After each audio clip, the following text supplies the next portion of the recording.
Wealth Tactic Rebels, ingenious tactics to accumulate wealth for people who see things differently. Welcome to another discussion with Wealth Tactic Rebels, the podcast for people who see things differently. So today, we're going to talk about a major financial concern of many families. That's college funding. We're going to cover how to figure out the full cost of college and the impact that's going to have on your retirement and other financial goals that you may have. As well as we're going to talk a little bit about a basic approach to help you plan for college funding and an overview of the types of savings vehicles that you could use to help you save and fund college. I'm your host, Kevin Dumont, and I've been thinking differently in the wealth field for well over 10 years. Joining us today is our co-host, Brian. Hi there, Kevin. Pleasure to be here. Founder of Dumont Wealth. Always good to have a chat with you about financial issues. Absolutely. We love our discussions with you, Brian, and our Wealth Tactic Rebels, and we always find them beneficial. So I find that you can't really prepare for something that you don't really fully know and understand. So today's discussion is going to be talking about college funding. And to help us to understand more about this complex situation, so we know more about it and can plan for it, let's start with Brian, our expert here, and get going. All right, Kevin. So I kind of always say to people, look, if you were going to think about college planning in any way, the most important way you could think about it was that from now until your kid is through college, you have a job. In addition to your regular, ordinary job, your other job is to find out about college funding. That sounds like a fun job. Well, I know you didn't sign up for that job, but guess what? If you want your kid to go to college, you have it. And I say it like that because of this.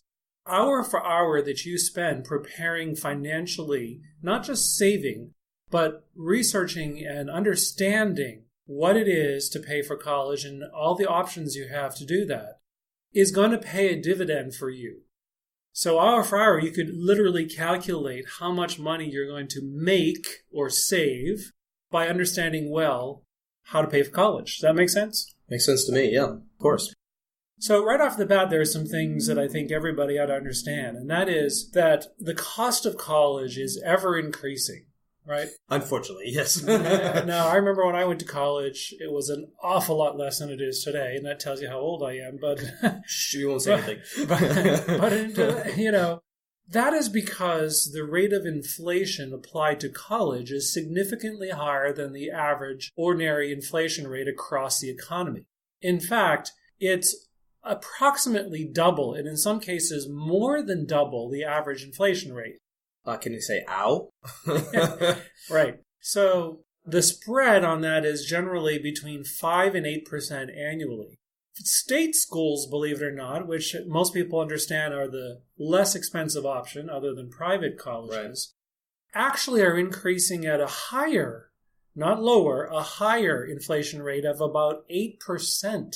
That's almost 3 times the average inflation rate of the general economy. That's a high number. Pretty crazy, right? Yeah. Now, private schools are more like about 5%, but even that is about double the general inflation rate. Right. That's interesting, because if you thought about it without knowing the statistics, you would think it's the reverse, the flip of that. That is why, you would think it would be the reverse of that, but in fact, that is why it is so important to understand, if you have a youngster who is anywhere under 5 years old, right? They've got, 15 or 20 years before they start college. That inflation rate applied to that number of years is going to dramatically increase what you know today for the cost of college. Yeah, absolutely. A lot. So let me tell you today, just to give you, our listeners, something to hang their hat on. So if the average state school right now is about $21,000, right? It's not $10,000 anymore. In my mind, it's still $10,000. It's not. It's $21,000. And the average private school, $42,000. Wow. Right? That's more than 4 times what I paid when I went to college. You can do the math on that, or how old I am. But that's not the high end of schools either. That's just the average. Yeah. right? Yep. So if your son or daughter are going to an Ivy League school, obviously it's going to be more than that. That's potentially, average. Now, when you say, okay, I have 2 children, one of them is going to go to state school. It's going to take 5 years to get through that. And by the way, a lot of kids who go to state school, maybe because they're working part-time, going to school part-time, 5 years is not uncommon. Right. It's more, it's almost an average, really, for them, right? Yeah, certainly. Some of them take 6-7 years to get through college and state schools. Right. Meanwhile, in private schools, more typically, it's a 4-year program for undergraduate school, right? Yeah. If you multiply those numbers, those earlier numbers that I gave you, out, for 2 students to go get through school, that's over $344,000, right? Taking today's cost, averaging it out over the years, and increasing for inflation. So, obviously, it's a big ticket item. It is. It's huge. This is not something that many people can pay out of ordinary cash flow. More on that in a little bit. In any case, there are at least 2 things that you have to know that I say, without a doubt, you got to know this right now. How much is college going to cost? And you can calculate that, right? Yeah. Pretty well. And secondly, how much is that cost going to impact the rest of your financial goals? Right. Well, that's a planning question, obviously. But it's a very important one. When people come into my office, sometimes they'll say, well, I just want to pay for my kid's college, the whole thing. And then we look at the situation, and as we talk about it, they begin to realize, guess what? If I pay for that entire cost of college, my retirement goal is going to be jeopardized. Yeah. And guess what? My retirement's coming sooner than you think. Yeah, unfortunately. Right? Unfortunately, depending how you look at it. The other way to look at it is, between your paying for your kid's college and them at least helping to pay for their college, are they going to pay for your retirement? If you so fund their college that you have undermined your retirement, are they going to make up the difference? Well, that's a pretty good question because I don't know how many people are going to count on that. Yeah. They're just getting out of college. They're going to be starting a family. They got to buy a house. They've got possibly some college debt. They're not going to be any money left over to contribute to your retirement. Yeah. Right? That's the last thing. They're going to be coming to you. It's the other way around. So again, why is it so important to think about the impact that paying entirely for your kid's college is going to have? Is because you're going to need money. I always say, it is never a question of if you're going to need money. It's only a question of when. And your retirement is when you need to retire. True. And if college is going to derail that, you got a problem. That's why we got to think about that up front in our decision about what we can afford to pay. And then, of course, there's other children that might come along. You got to pay for their college too, possibly. Maybe. And just the simple fact for trying to maintain your own lifestyle for you and your family, right? Those are all goals that have to be considered before you sign up, pay for the entire tuition with every last dollar you have. Make sense? Makes sense. All right. So another interesting thing that I think happens when we talk about college is that there's a lot of myths out there that exist in people's minds or in our culture. I'm not sure why, but tends to apply to college in particular. For instance, one myth is that, my income is too high, I'll never qualify for financial aid. Well, because, I was speaking to my neighbor and they didn't apply because their income is similar to mine and blah, blah, blah, blah, blah, right? Yeah. Look, here's the bottom line. Everyone's financial situation is unique. Don't assume just because you think that your neighbor's income is similar to yours that they didn't qualify and therefore you won't. Here's what I say. Income is actually only one of 7 factors used when determining the amount of financial aid you could potentially receive. 1 of 7. 1 of 7. Okay? If you want to find out more details on that, there are a lot of good materials out there on how to calculate what's called your EFC, or expected family contribution. Those are all things that you can look up. And one of the other things that I suggest is, in terms of taking up this goal of working toward funding your child's college, one of the great resources that is out there is called the Paying for College Without Going Broke book by the Princeton Review. Oh, yeah. Princeton's Review is very good. Princeton Review. That's kind of the Bible, if you will, of paying for college. They update it every year. It's very accurate. It's very detailed. That is an excellent resource. Paying for College Without Going Broke by Princeton Review. In any case, to help you look at what some of those 7 factors are, a resource like that can help you look at the wider picture of what's involved in your ability to qualify for financial aid or not. Right. Another assumption that is often inaccurate, another myth I would say, is that private schools cost more than state schools. Now that's an interesting thing, right? Because everybody knows that at least the sticker price for private schools is significantly more than state schools, and generally speaking, right? Right. However, there's another factor to consider, and that is that private schools typically also offer a lot more money. Aha. So if the school has more money available in aid, that can significantly reduce the cost of that school. To you, out of pocket. Out of pocket. Right? Which means that, the actual bill that you're actually paying could be lower because of that. Precisely. So let's say, for instance, a private school sticker price might be $50,000 this year, but they might offer you, various types of financial aid, free money even, that might reduce your out-of-pocket costs to $20,000. And a state school might cost a sticker price of $30,000, and there might be no money available. Right. Or very no little. Free money. Right. Right? Or very little, if anything. Right. Now, this is another thing. There is a difference between free money, meaning money you don't have to repay, and money that they're going to loan you. Right. And you or your child is going to have to repay. Right. Preferably the child. Well, between the two, what we certainly want to look at is, again, getting back to the question, do private schools really cost more? That depends. Don't assume that they do. Right. And then finally, one more myth I want to take a hit at here is that personal debt, will help the financial aid calculation, right? Meaning, in other words, if I've got some debt accumulated on my credit cards, on my mortgage, personal loans, whatnot, that means automatically I'm going to get more financial aid. Well, guess what? Unfortunately, I guess, debt does not impact your financial aid eligibility, meaning it's not going to help you one way or another. Yeah. So, sorry guys, but keep paying your debt down. All right. Let's take a moment for a little example here, okay? Because I think it's helpful to think about really the overall cost of college. Let's suppose that, again, you have 2 kids, which is an average family.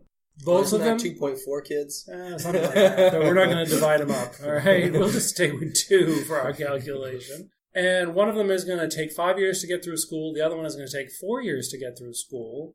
Let's say that the one that's going to take 5 years is currently a senior in high school, and the other child who's going to take 4 years to get through school is currently a sophomore in high school. Right, so it's coming up very quickly for this family. Right.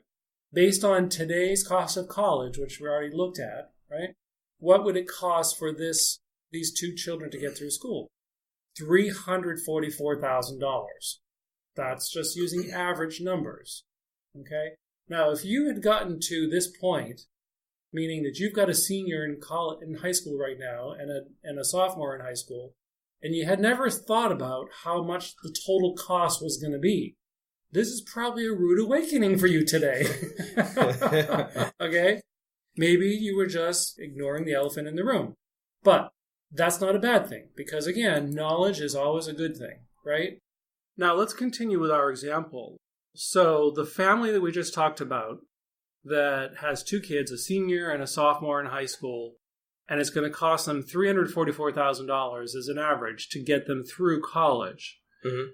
Those parents right now, of course, they're in their 40s, right? So they've got approximately another 20 years until retirement.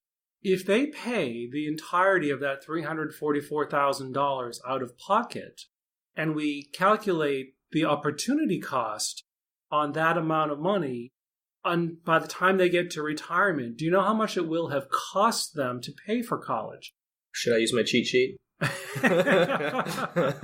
You could. I mean, it's hard to do in your head. 344,000 at, let's say, 6%, or even more conservatively, 5% Right. for the next 20 years. Is a really big number. It's almost $790,000. Right. Yeah. It's about double. Huge. It's about double, right? Yeah. And that's only at a 5% investment rate of return. So the question is, can you afford to take $790,000 away from your retirement that's going to come in 20 years? It's a lot of trips in Mai Tais. You know. Yeah, I'm with you on that. But this is exactly the question you need to ask up front, and it's exactly the type of answer that you need so you can make a good decision. Because maybe for this family, they can't afford to pay $344 when they look at it in context of retirement. Yeah. They're going to be able to pay, maybe half of that, right? Right. And the rest is going to have to come from other sources, whether it's the kids, whether it's the government, whether it's the school, or some other charity. They've got to somehow protect their future retirement. It's going to come. Right.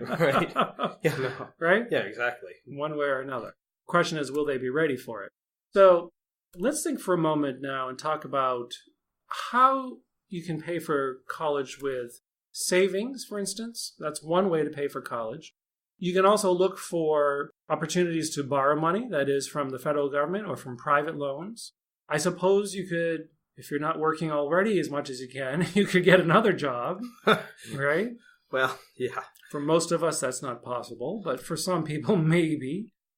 And then, of course, what I always say is that the simplest way, and this is the job that you signed up for when you decided to have kids, is that if you want them to go to college, you got to take on that job of getting them financed through college. That is, hour for hour, you're going to make an awful lot more looking for ways that you can fund financial aid, data forms, etc., than just paying it out of pocket, right? It takes a lot of time and effort to save money for college. Yeah.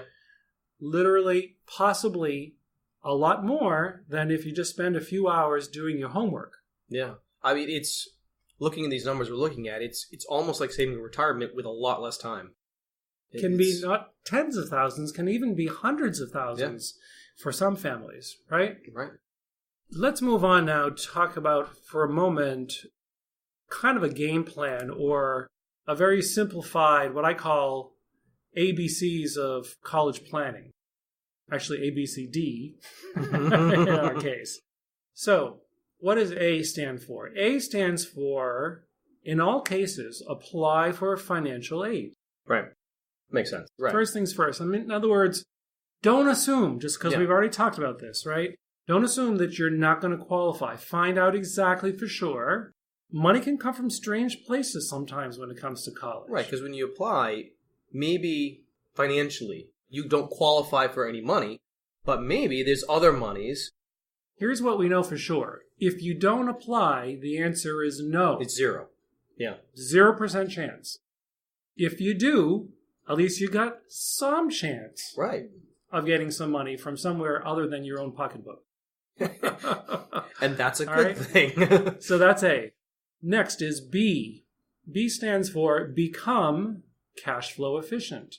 Now, we talk about that in a lot of other podcasts. Yeah, that's definitely something. How do we do that? That's a fairly complex thing to think about, but it really means not throwing any money out the window. Yeah. Okay? How do we not throw money out the window? Well, it means we don't pay too much in taxes. We know how to finance things like college that are major life expenses, major capital purchases, and not taking excessive risk in our investments, etc. Right. Okay? So become cash flow efficient. C, what does C stand for? Credit opportunities. In other words, let's look at and determine by doing our homework, what are our eligible borrowing sources? There are a lot of them out there. I'm only going to touch on a few later on, but doing your homework to look for the credit opportunities is so important because, again, if you don't do it, the answer is no. If you do it, there's at least a possibility you're going to find a good option for yourself, or at least the best option for yourself. Right. Kind of goes along with, like we're talking about, more knowledge. So it's expanding your opportunities. Expanding opportunities. And that brings us to D, which is our final step in the process, which is deplete assets. In other words... That's our least favorite part, by the way. Look, you can always spend the money. No one's going to stop you. That's deplete assets. But if you haven't done the rest of it before, in our way of looking at it, that's throwing money out the window. That's a wealth transfer. If you spent too much on college and you didn't have to, that's a wealth transfer. We're trying to help you avoid that transfer now by having this conversation. Right. So we're thinking differently about college funding. There you go. All right. What other kinds of things could you miss out on? Well, for instance, there's possibly $31,000 available in guaranteed government-backed student loans. What kind of loans? Well, we'll talk about those in a moment. All right, let me give you just a couple of quick examples, just two small examples of what proper planning for college could give you, or you could miss out on if you decide not to do any planning. So it's possible, but not what we encourage. Example number one, up to $31,000 in guaranteed government-backed student loans, available in the form of what we call Stafford loans. Now, you may or may not qualify for it, but until you know, wouldn't you like to know if that $31,000 of government-backed student loans is available? I mean, if I was going through this, yes. It's a chunk of change, right? That's huge. Now, let's go back for a moment to that idea that I mentioned earlier, which is the difference between the sticker price of schools and your actual out-of-pocket or true expense. Right. Right? That is a calculation that you can actually do.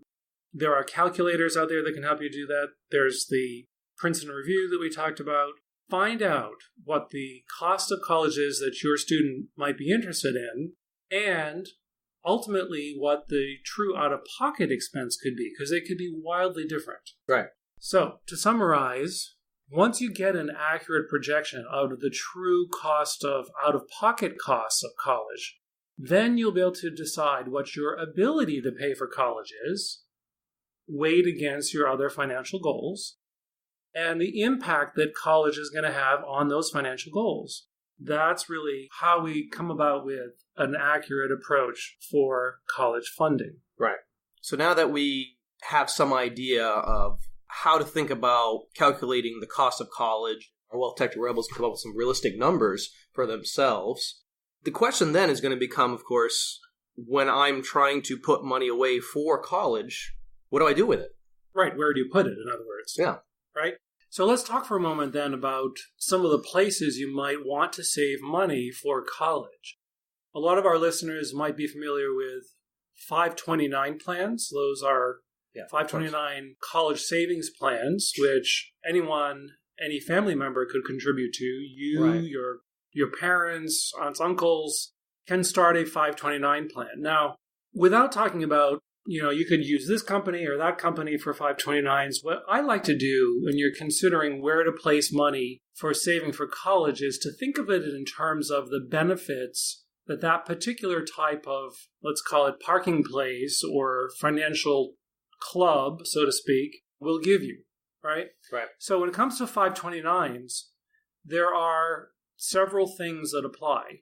One of the reasons that people use a 529 is that the contribution, if you're contributing to your own state's 529 plan, which may or may not be the case, but if you are, potentially there's a tax deduction or tax credit that you can get for that contribution.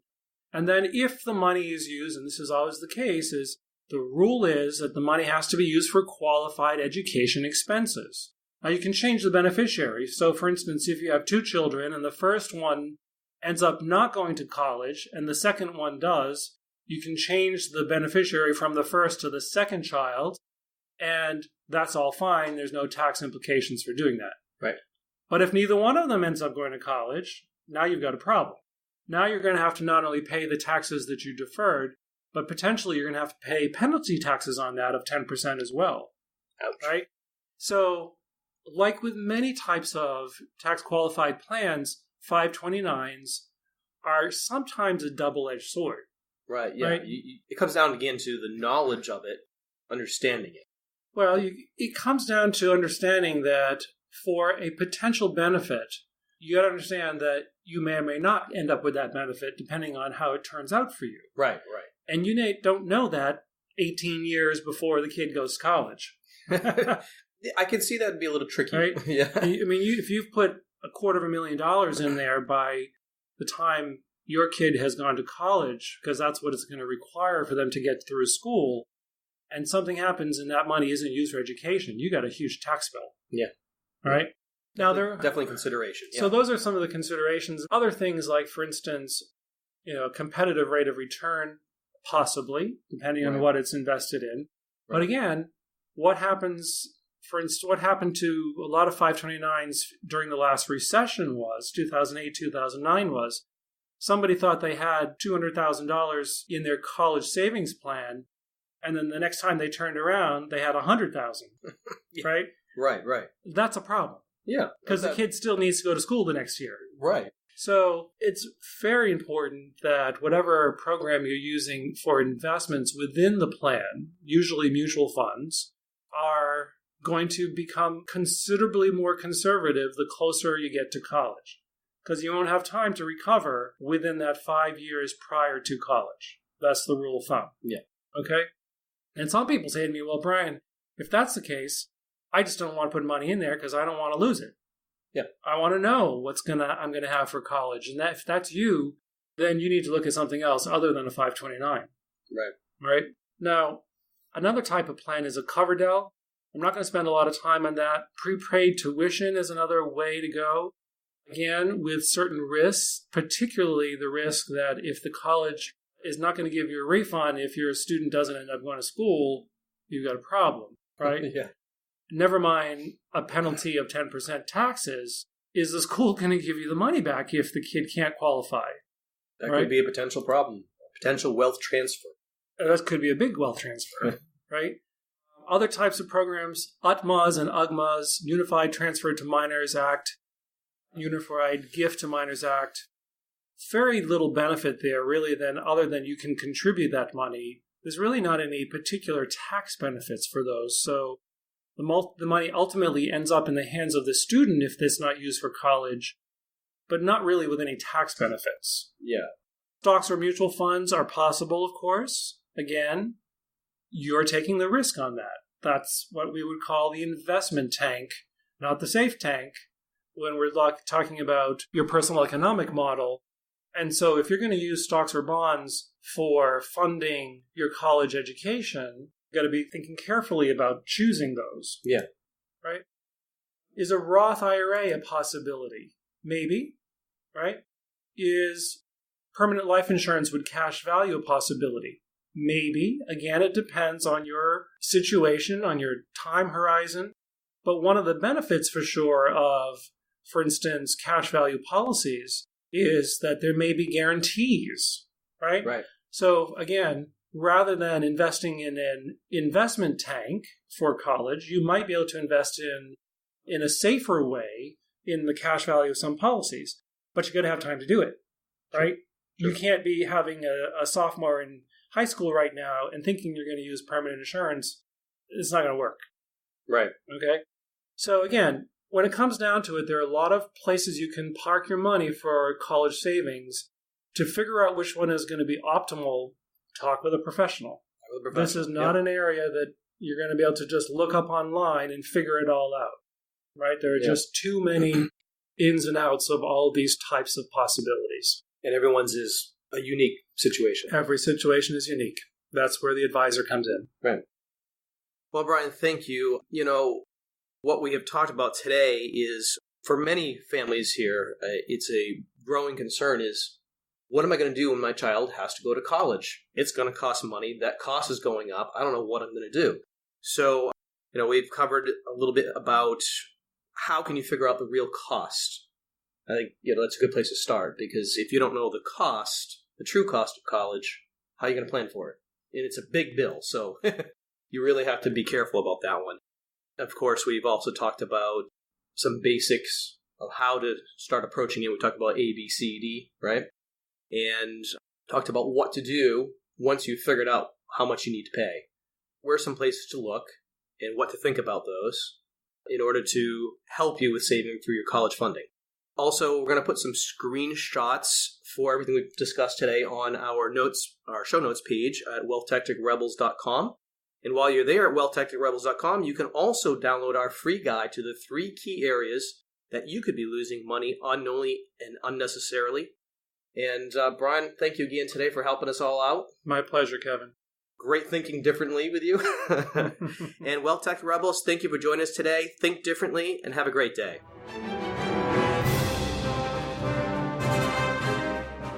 Want to really see things differently? Take our course, Ingenious Tactics 201, where we teach you all the wealth accumulating tactics with detailed real-life examples. See your progress with quizzes and a certificate of completion. For course details, visit wealthtacticrebels.com. Sign up today and start seeing things differently.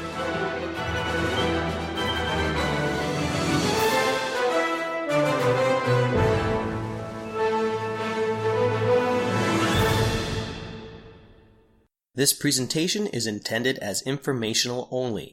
The information presented does not consider your particular financial objectives, risk tolerance, time horizon, or other unique circumstances, and does not constitute a personalized recommendation or replace the advice of a financial, tax, or legal advisor or other qualified professionals.